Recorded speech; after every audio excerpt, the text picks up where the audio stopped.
สุดเทินไว้ในดวงจิต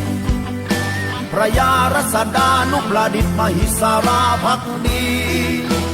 พอเสมเบนรานองนักปกครองผู้มองการไกลดุจแสงไฟส่องอันดามันสงบร่มเย็นพวงประชาสุขสันต์เจ้าแห่งการพัฒนาเมืองตรัง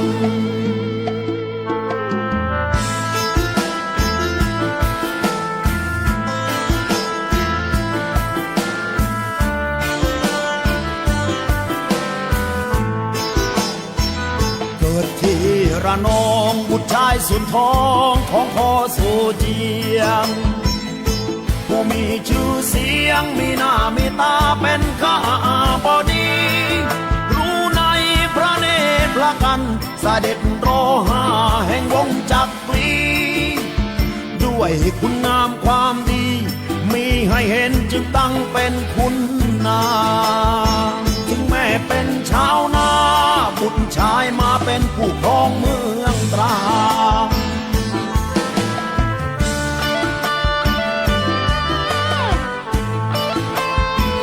เขียนไทยไม่ได้ท่านก็ให้เน้นการศึกษาเกษตรกรรมการค้าสายตายาวไกลไม่หยุดยั้ง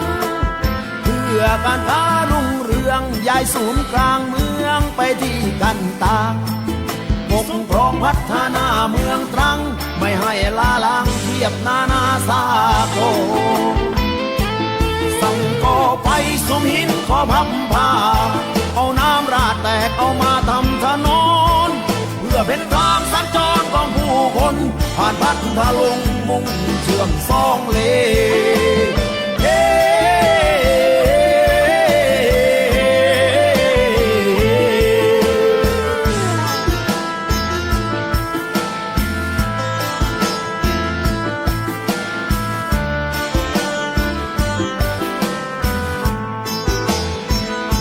จากมาเลเซียนำหนึ่งพฤกษา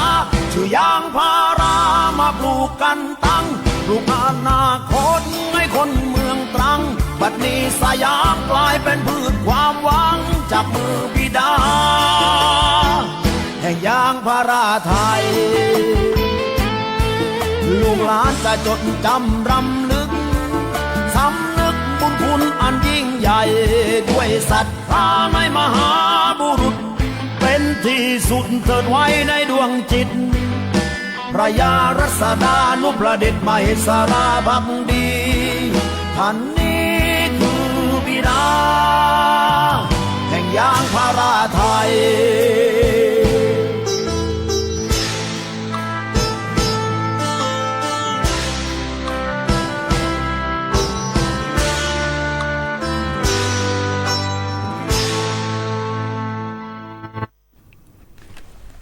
สวัสดีค่ะ สวัสดีครับ สวัสดีท่านผู้ฟังและพี่น้องชาวสวนยางทุกท่านนะคะท่านกำลังรับฟังรายการเล่าข่าวชาวสวนยางทางสถานีวิทยุกระจายเสียงแห่งประเทศไทยจังหวัดเชียงใหม่ทางคลื่นวิทยุ FM 93.25 เมกะเฮิรตซ์นะคะหรือสามารถรับฟังรายการสดได้ที่ Facebook สวทเชียงใหม่ .prd นะคะทุกวันอังคารสัปดาห์ที่2และสัปดาห์ที่4ช่วงเวลา 10 โมงถึง 11 โมงนะครับกับรายการที่นำข่าวสารสาระความรู้เกี่ยวเรื่องยางพาราแก่เกษตรกรชาวสวนยางสถาบันเกษตรกรชาวสวนยางและผู้ประกอบกิจการยางนะครับและบทเพลงเพื่อชีวิตเพราะๆให้กับท่านผู้ฟังทางบ้านนะครับวันนี้อยู่กับผมนะครับนายกิตติชัยเพชรอินุรักษ์นักวิชาการเกษตร7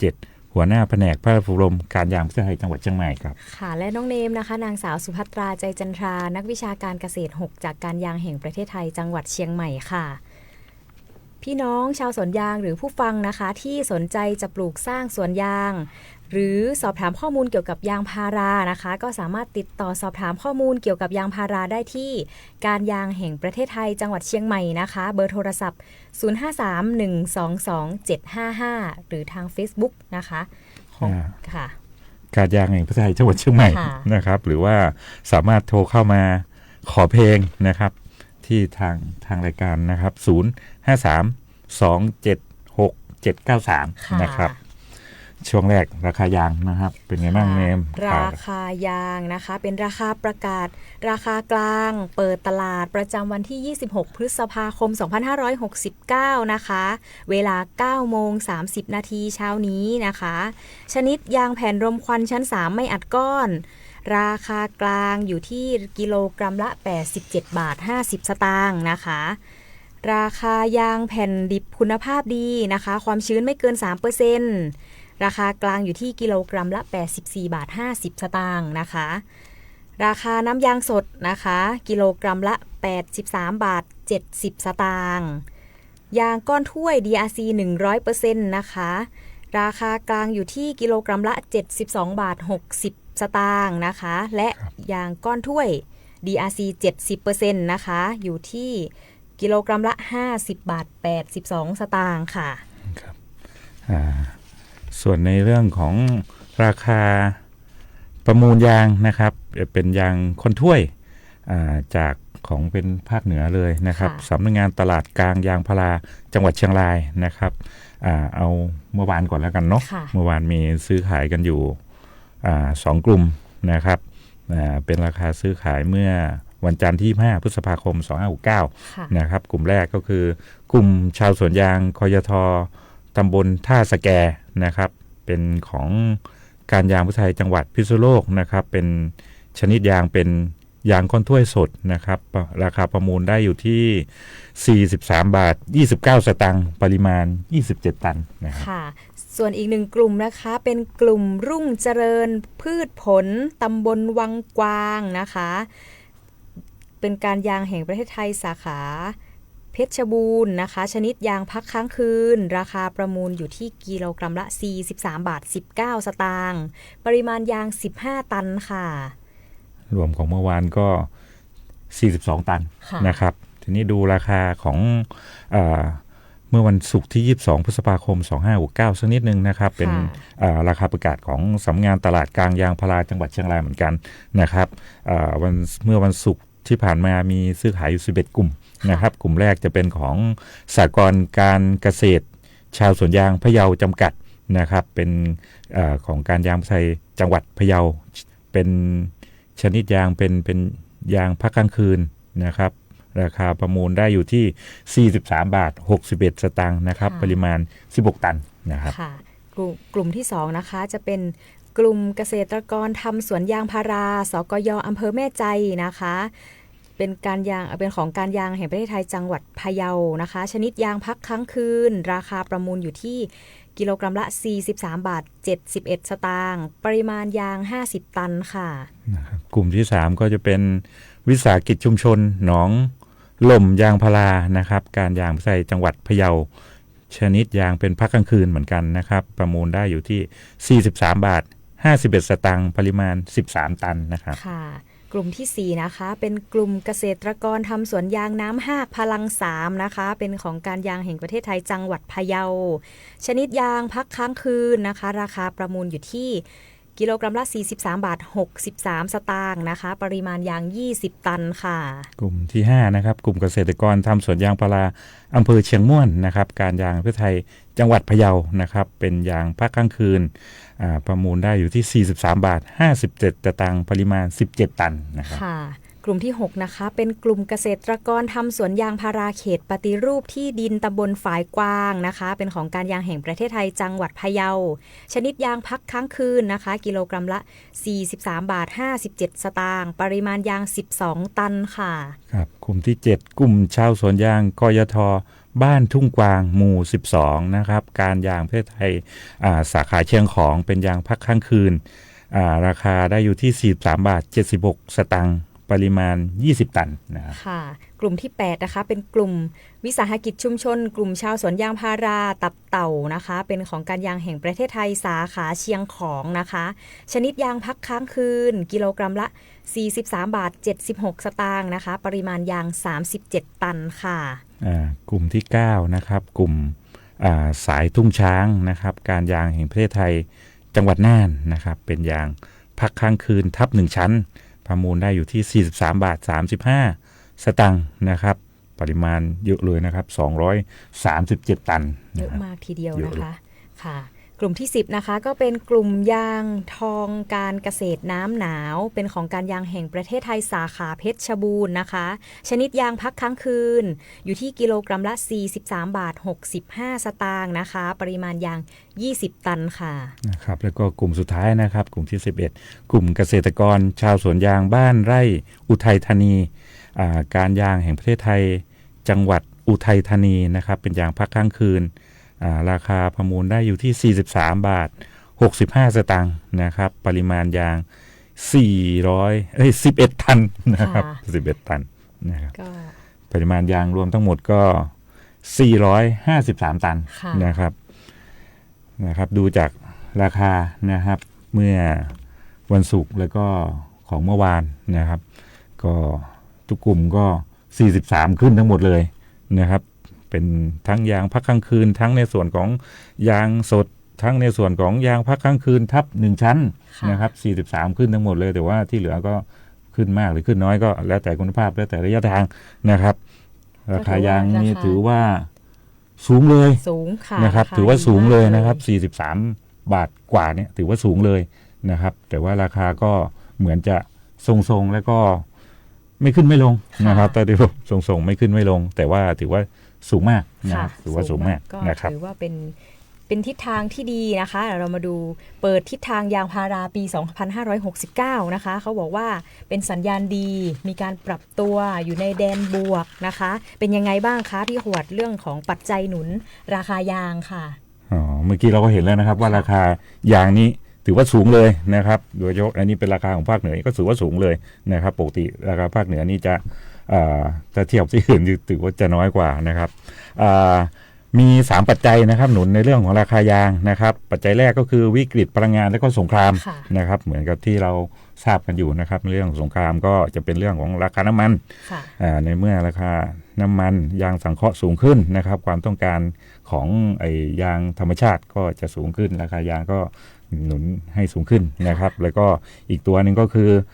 เทรนด์รถยนต์ไฟฟ้านะครับหรือว่าเรียกว่า EV ปัจจุบันนี้ก็ถือว่าเยอะเลยนะครับหลายยี่ห้อหลายแบรนด์นะครับเห็นวิ่งกันตามท้องถนนเยอะมากแล้วนะคะวิ่งเต็มเลยเนาะเพราะอย่างที่ผ่านมาเมื่อกี้ขับมารายการก็ถือว่าผ่านทั้งหลายคันนะครับก็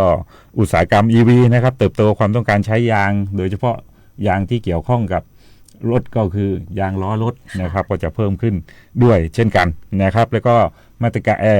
ปัจจัยหนุนอันที่3ก็คือปัจจัยเกี่ยวกับมาตรการเรื่อง EUDR นะครับคือความได้เปรียบการแข่งขัน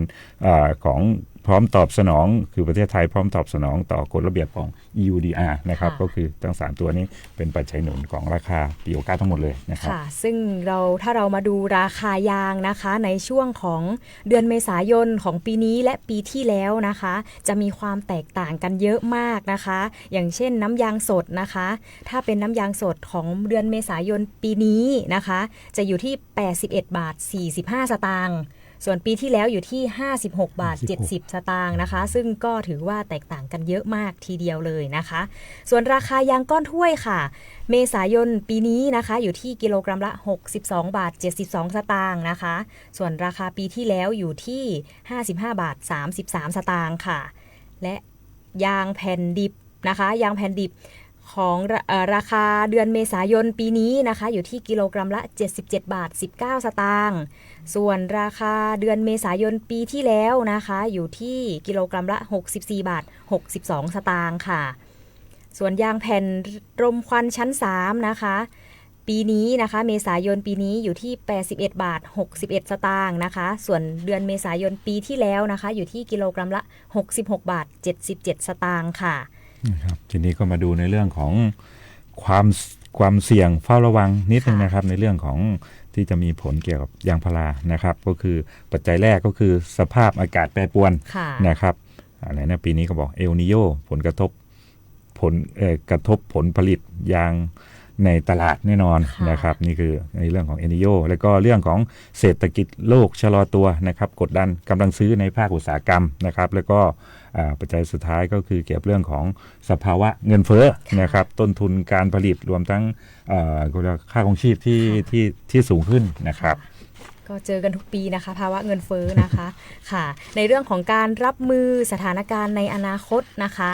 การทำสวนยางแบบอารยเกษตรนะคะจะเป็นการเพิ่มรายได้นะคะเป็นทางเลือกในการลดต้นทุนการผลิตโดยการใช้น้ำหมักชีวภาพปลาหมอคางดำนะคะและกรดอะมิโนจากน้ำนมนะคะเดี๋ยวเรื่องของรายละเอียดในเรื่องของกรดอะมิโนเราจะคุยกันในช่วงต่อไปนะคะวันนี้เรามีข่าวเกี่ยวกับน้ำนมอะมิโนน้ำนมมาอยู่นะคะก็เพื่อลด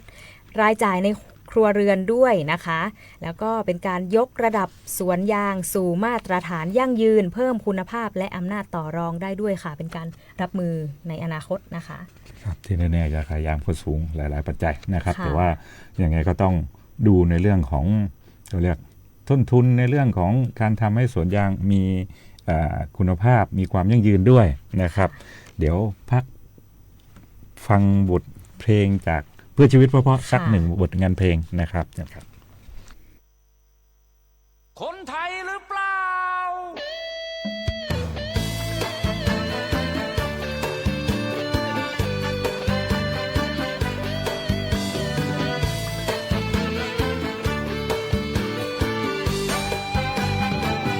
แดนดินถิ่นนี้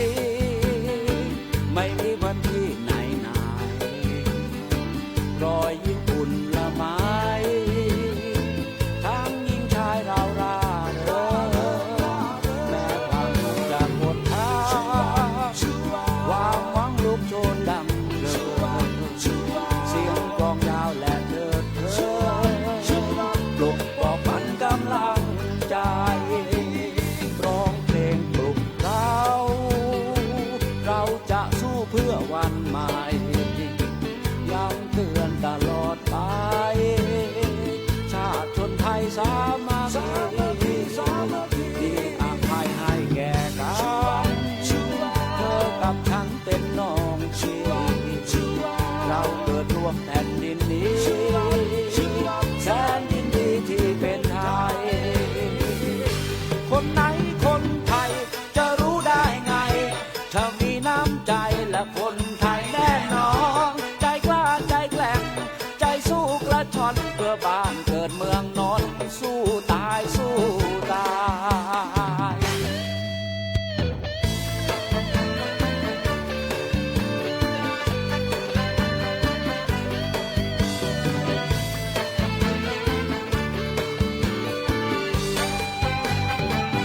แสงทองส่องฟ้าคือเวลาของวันใหม่วันที่เรารวมแรงใจสู่จุดหมายของปวงชนเกิดเป็นคนมีศักดิ์ศรีเกิดมาที่เป็นคนเกิดเป็นไทยไม่อับจนขอตัวตนเราตั้งใจคนไหนคนไทยจะรู้ได้ไงเธอมีน้ำใจและคนไทยแน่นอนใจกล้าใจแกร่งใจสู้กระชอนเพื่อบ้านเกิดเมืองนอนเราสู้ตายสู้ตายคนไทยหรือเปล่า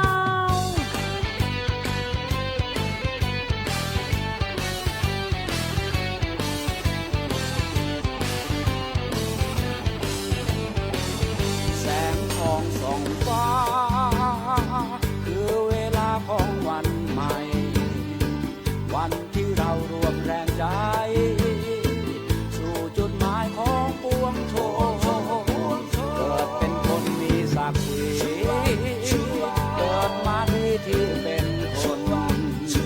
เกิดเป็นไทยไม่อับจนขอตัวตนเราตั้งใจคนไหนคนไทยจะรู้ได้ไงถ้ามีน้ำใจและคนไทยแน่นอนใจกล้าใจแกร่งใจสู้กระชอนเพื่อบ้านเกิดเมืองนอนแล้วสู้ตายสู้ตายคนไหนคนไทยจะรู้ได้ไงเธอมีน้ำใจและคนไทยแน่นอนใจกล้าใจแกร่งจนชาวโลกยกย่องขอมอบเหรียญทองให้คนไทยหัวใจชากินแล้วภาคภูมิใจเบียร์คนไทยทำ เอง ค่ะก็จบไปแล้วนะคะกับบทเพลงคนไทยหรือเปล่านะคะของวงพี่แอดคาราบาวนะคะ คนไทยหรือเปล่า คนไทยหรือเปล่านะคะ ต้องถ้ามีน้ำใจกับคนไทยแน่นอนค่ะ ถูกต้อง ค่ะเรามาพูดคุยกันต่อนะคะในเรื่องของข่าวสารเกี่ยวกับยางพารานะคะการยางแห่งประเทศไทยก็ได้มีการจับมือกับแคททัสรีจีนนะคะลงนาม MOU ว่าด้วยความร่วมมือด้านวิทยาศาสตร์เทคโนโลยียางนะคะเดินหน้ายกระดับวิจัยถ่ายทอดองค์ความรู้สู่ภาคเกษตรกรรมไทยนะคะเมื่อวันที่19พฤษภาคมที่ผ่านมานะคะณเมืองไหหนานสาธารณรัฐประชาชนจีนนะคะการยางแห่งประเทศไทยหรือ RAOT นะคะนำโดยนายโกศลบุญคงรักษาการแทนผู้ว่าการการยางแห่งประเทศไทยร่วมพิธีลงนามในบันทึกความเข้าใจว่าด้วยความร่วมมือด้านวิทยาศาสตร์และเทคโนโลยียางกับสถาบันวิจัยยางสถาบันวิทยาศาสตร์การเกษตรเขตร้อนจีนหรือ CAT t a s r y นะคะเพื่อส่งเสริมความร่วมมือการวิจัยพัฒนาเทคโนโลยีการปลูกยางการจัดการสวนยางนะคะตลอดจนการแลกเปลี่ยนองค์ความรู้ด้านยางพาราระหว่างประเทศไทยและจีนค่ะครับนายโกศลบุญคงกล่าวว่าปัจจุบันอุตสาหกรรมยางพาราของโลกให้ความสำคัญกับการพัฒนาเทคโนโลยีนวัตกรรมและองค์ความรู้ใหม่เพื่อยกระดับขีดความสามารถการแข่งขันและสร้างความยั่งยืนให้กับอุตสาหกรรมในอนาคตโดยการยางไทยให้ความสำคัญกับการพัฒนาองค์ความรู้และเทคโนโลยีด้านยางพารามาอย่างต่อเนื่องนะทั้งด้านการปลูกยางการพัฒนาพันธุ์และการเพาะเลี้ยงเนื้อเยื่อยางพาราเพื่อเพิ่มประสิทธิภาพการผลิตและยกระดับคุณภาพ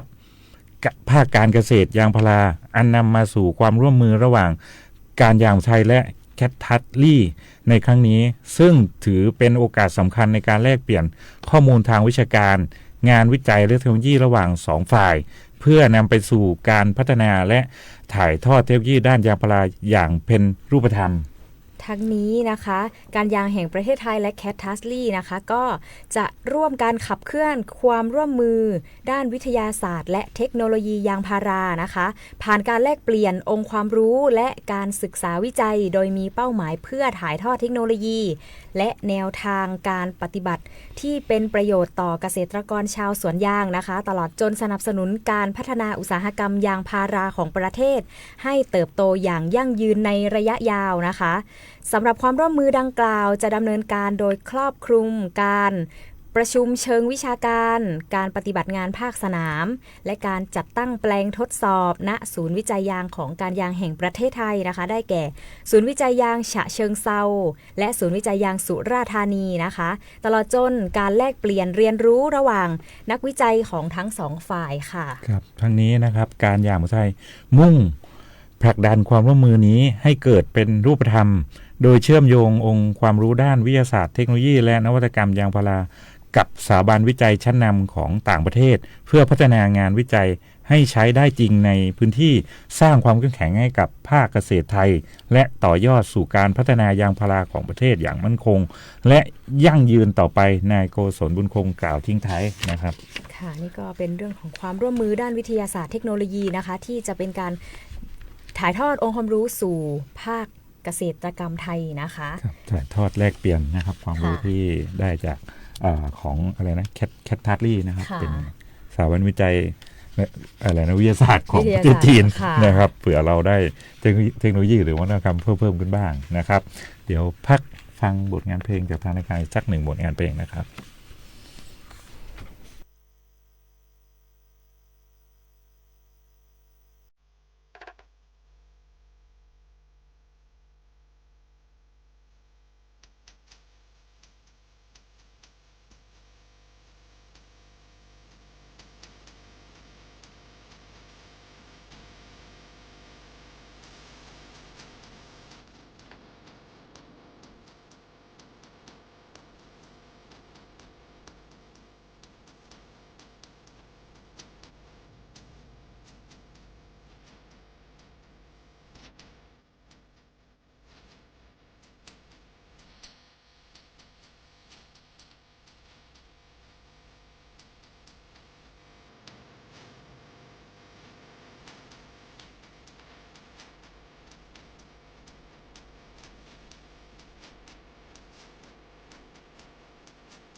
ค่ะก็จบไปแล้วนะคะกับบทเพลงเพราะๆที่นำมาฝากท่านผู้ฟังจากทางรายการนะคะค่ะเราก็จะมาพูดคุยกันต่อนะคะในเรื่องของอีกสักครั้ง อีกสักหนึ่งข่าวนะคะ ก็เป็นเรื่องของการยางแห่งประเทศไทยนะคะได้หนุนแปรรูปน้ำนมดิบนะคะที่ล้นตลาดสู่การทำเป็นน้ำหมักกรดอะมิโนนมนะคะลดพึ่งพาปุ๋ยเคมีใช้อินทรีย์เพิ่มรายได้เกษตรกรนะคะเมื่อวันที่19พฤษภาคม2569ณอาคารผลิตน้ำหมักชีวภาพกรดอะมิโนนมจังหวัดกาญจนบุรีนะคะการยางแห่งประเทศไทยนะคะโดยนายยานกิจฮารุดีนรองผู้ว่าการด้านธุรกิจร่วมเป็นสักขีพยานในพิธีลงนามข้อตกลงความร่วมมือเพื่อเพิ่มผลผลิตและพัฒนาธุรกิจแก่สถาบันเกษตรกรภายใต้โครงการผลิตน้ำหมักชีวภาพกรดอะมิโนนมเพื่อแก้ปัญหาน้ำนมดิบนะคะระหว่างชุมนุมสหกรณ์โคนมแห่งประเทศไทยจำกัดและสหกรณ์การเกษตรเมืองไซโยกจำกัดนะคะซึ่งก็ได้รับเกียรติจากนายวิณโรจน์ทรัพย์ส่งสุขปลัดกระทรวงเกษตรและสหกรณ์เป็นประธานในพิธีลงนามข้อตกลงความร่วมมือในครั้งนี้นะคะโดยทางการยางแห่งประเทศไทยร่วมสนับสนุนแนวทางการนำน้ำนมโคดิบนะคะส่วนเกินไร้ตลาดรองรับไปแปรรูปเป็นน้ำหมักชีวภาพปัจจัยการผลิตที่มีประสิทธิภาพใช้ในภาคการเกษตรลดการพึ่งพาปุ๋ยเคมีที่มีราคาแพงต้นทุนเป็นการลดต้นทุนนะคะสร้างรายได้เพิ่มให้แก่เกษตรกรอย่างยั่งยืนตลอดจนสนับสนุนการใช้ปัจจัยการผลิตอินทรีย์ที่เป็นมิตรต่อสิ่งแวดล้อมค่ะครับทั้งนี้นายยานกิจเผยว่าพิธีลงนามครั้งนี้ดำเนินการขึ้นภายใต้นโยบายของกระทรวงเกษตรและสหกรณ์ซึ่งมุ่งแก้ปัญหาน้ำนมดิบส่วนเกินที่ไม่มีตลาดรองรับของสมาชิกสหกรณ์โคนมนำมาสร้างมูลค่าเพิ่มให้เกิดประโยชน์ต่อเกษตรกรโดยวิธีการนำน้ำนมดิบมาแปรรูปเป็นน้ำหมักชีวภาพกรดอะมิโนนมเพื่อใช้เป็นปัจจัยการผลิตทางการเกษตรเพิ่มทางเลือกใหม่ให้เกษตรกรเป็นการลดพึ่งพาปุ๋ยเคมีในช่วงที่ราคาปรับตัวสูงจากสถานการณ์ราคาพลังงานและน้ำมันเชื้อเพลิงที่ปรับตัวสูงขึ้นส่งผลต่อต้นทุนการผลิตภาคการเกษตรโดยเฉพาะต้นทุนปุ๋ยเคมีกระทรวงเกษตรจึงตั้งคณะกรรมการขับเคลื่อนปุ๋ยอินทรีย์ของกระทรวงเกษตรและสหกรณ์ขึ้นเพื่อกำหนดนโยบายและแนวทางขับเคลื่อนการผลิตปุ๋ยเคมีการผลิตปุ๋ยอินทรีย์ในระดับพื้นที่บูรณาการสร้างเครือข่ายความร่วมมือภาครัฐส่งเสริมพัฒนาองค์ความรู้นวัตกรรมการผลิตปุ๋ยอินทรีย์ที่มีประสิทธิภาพเพื่อช่วยเหลือและลดผลกระทบต้นทุนการผลิตของเกษตรกรค่ะทั้งนี้นะคะการยางแห่งประเทศไทยซึ่งเป็นหนึ่งในหน่วยงานที่เป็นคณะกรรมการ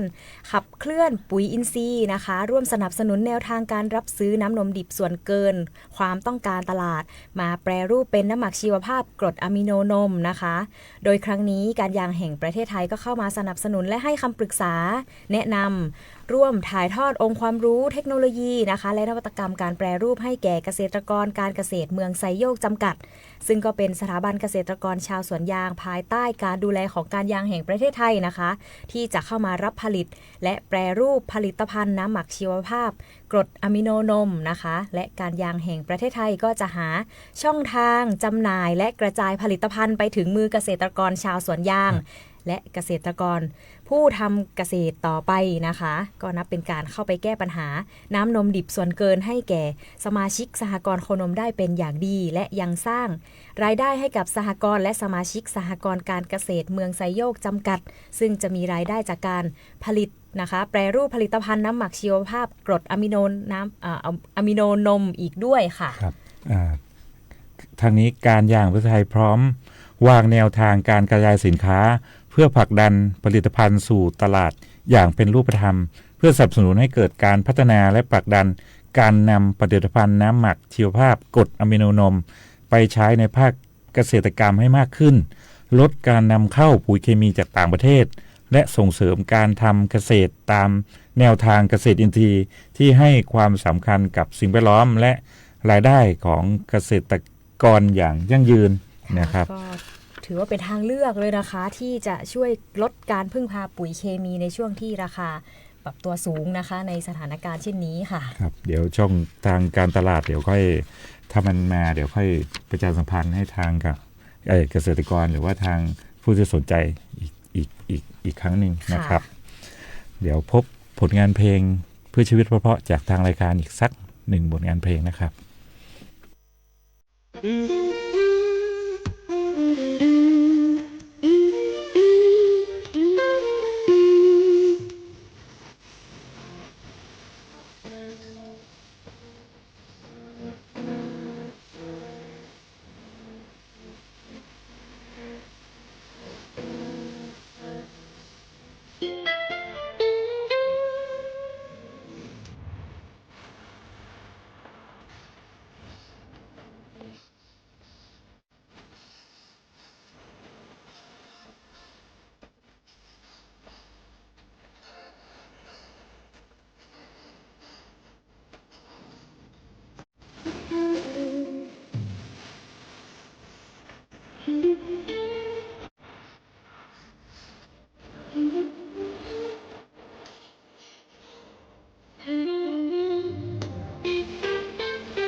ก็จบไปแล้วนะคะกับบทเพลงเด็กปั๊มนะคะค่ะก็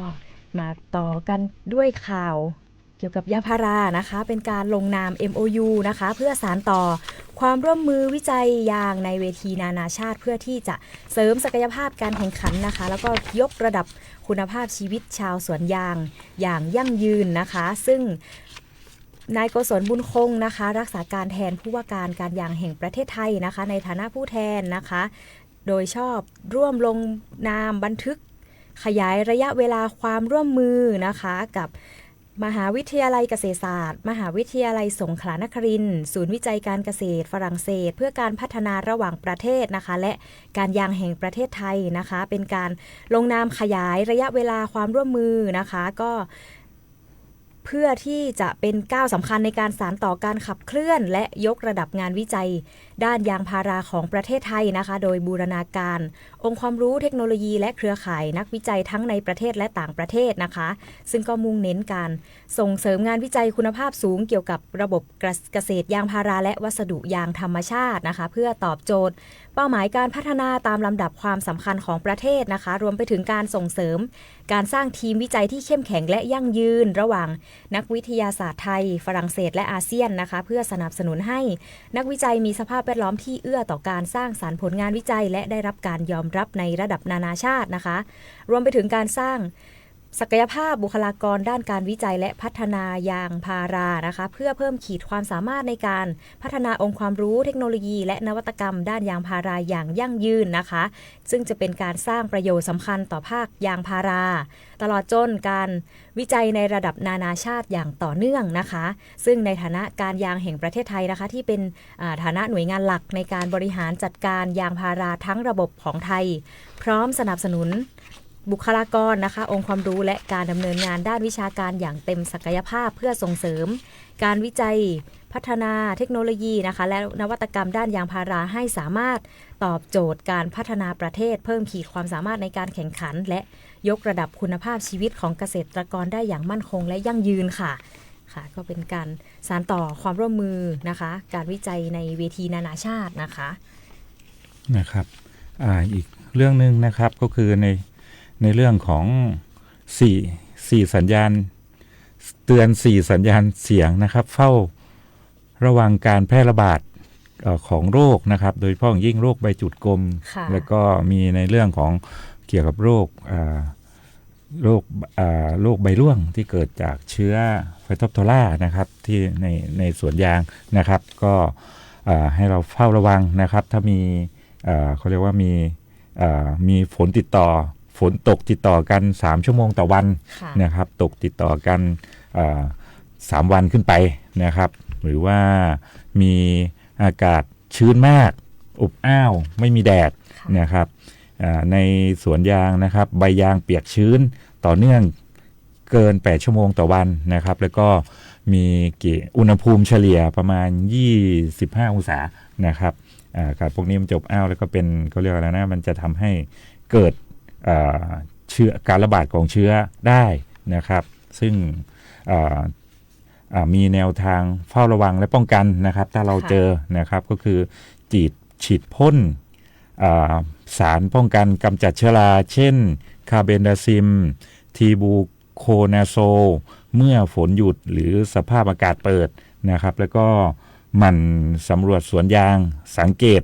ลักษณะการอย่างสม่ำเสมอนะครับหากพบการแพร่ระบาดรีบแจ้งคยท.ใกล้บ้านทันทีนะครับ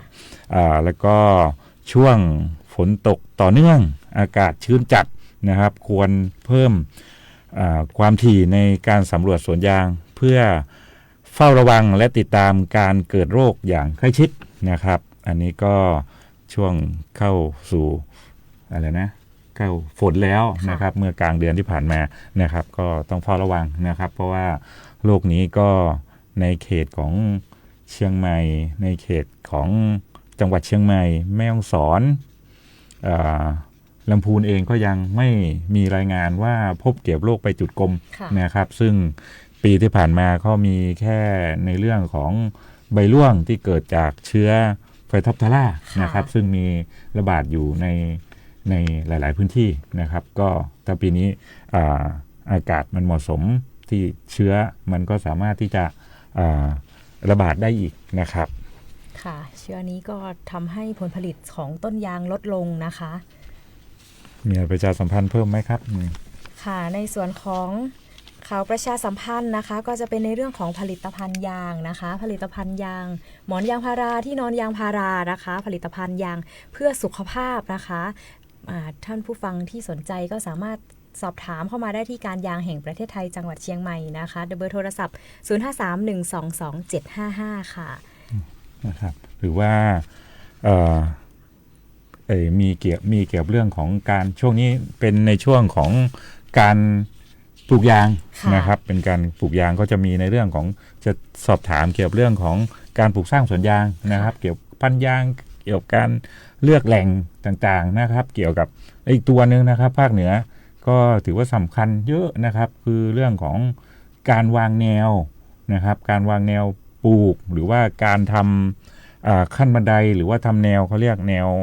วระดับนะครับเพราะว่ามีหลายพื้นที่ที่มีเขาเรียกว่ามีความชันนะครับมีความลาดชันอยู่ในช่วงอาจจะเป็น15หรือว่าจะเกินนะครับช่วง15นะครับก็สามารถจะปรึกษาได้นะครับอยู่ในช่วงของช่วงนี้นะครับเรื่องการปลูกพันธุ์ยางอะไรต่างๆนะครับสุดท้ายนะครับก็ให้เราเฝ้าดูแลในเรื่องของสวนยางพารานะครับสำหรับคนที่ปลูกอยู่แล้วนะครับในเรื่องของปลูกและดูแลนะครับถ้าฝนตกเยอะๆนะครับก็ให้เราหยุดกรีดนะครับหยุดกรีดเพื่อจะทำให้ไม่ก่อให้เกิดการระบาดของโรคในช่วงที่ฝนตกเยอะๆนะครับเพราะว่าถ้าฝนตกเยอะนี่มีโอกาสที่จะทำให้โรคระบาดเกี่ยวกับโรคที่เกี่ยวกับยางพาราได้เยอะนะครับเนาะนะครับสำหรับวันนี้นะครับก็น่าจะสมควรแก่เวลานะครับพบกันใหม่นะครับในรายการเล่าข่าวชาวสวนยางนะครับกับผมนายกิตติชัยเพชรดินุรักษ์และ